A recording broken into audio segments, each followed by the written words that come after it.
Hey guys, I just wanted to pop in really quick and share something with you that I've been thinking about lately.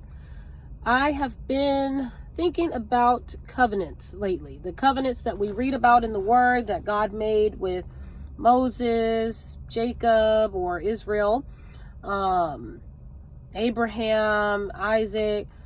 I wanted to kind of chat about those just because I realized growing up in the church that those are different things that we hear about very often as a Christian believer, right? You hear about the things that God did for Moses. You hear about what God did for Abraham and Isaac. And we begin to really lean into those topics, or our faith is often very strongly held by knowing the things that God did for them. But what I want to turn your attention to is some opportunities that God gives us on a daily to create our own form of covenant with Him, without even just regard to knowing what He's done for them in the past, but to knowing the principles that He actually still stands behind today. The principles that if you begin to follow, you can begin to trust God for yourself. You can begin to trust God to continue to work in your life, because He's promised us that He will if these simple things are followed. If we look at the principle of tithing, right? If we read in the Word where He begins to speak about tithing and saying that, hey, if you just prove me now that I, will not open up the windows of heaven and pour you out a blessing that you have not room enough to receive. If we just begin there and begin to tithe, begin to give a portion of what we have so that the ministry can progress, so that God's word can go forth, so that His will can be done. Just giving a portion of what we have and actually committing to doing that on a regular basis. When we commit to something on a regular basis with God, that allows Him to know that we're being consistent and that we trust and believe in His word, and that we are also standing in agreement with Him.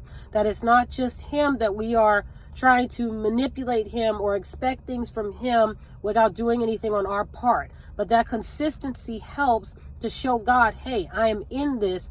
This is for real. Another way that we can commit ourselves to God is in our marriages. For those of us who are married, there are principles that we must stand on as wives.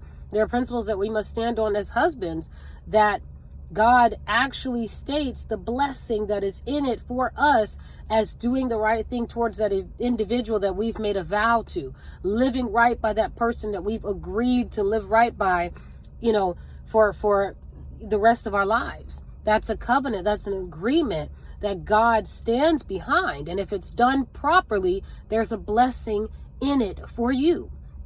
The blessing of being a good child to your parents, right? Or a good parent to your children. Yes, that's in the word as well. When the Bible tells us, honor thy mother and father that thy days may be long upon the earth. There's a blessing in being honorable. There's a blessing in living right towards your mother and father. There's a blessing towards living right towards your children. It says, blessed is the man that leaves an inheritance for his children's children. There's a blessing in that. So when we look in the word, it's wonderful to reflect back on the things that Abraham and Isaac and Moses. It's wonderful to reflect back on those things, because it gives us a reference point of someone who God worked for and who He made promises to, and He lived by those promises. But it's also wonderful to know that not only did He do those things for them, but in many different ways He's willing to do those things for us if we just commit ourselves and follow His word and trust Him at all of the things that He says that He will do, if we just commit our ways unto Him. So that's the little nugget that I wanted to leave with you today. And I've inserted the scriptures at the bottom as I've been mentioning those. So hopefully you will grab that and read through it and find, information in it for yourself so that you can fully gain your own understanding. But hey, stay tuned for more. Please like and subscribe, and I will continue to give you information.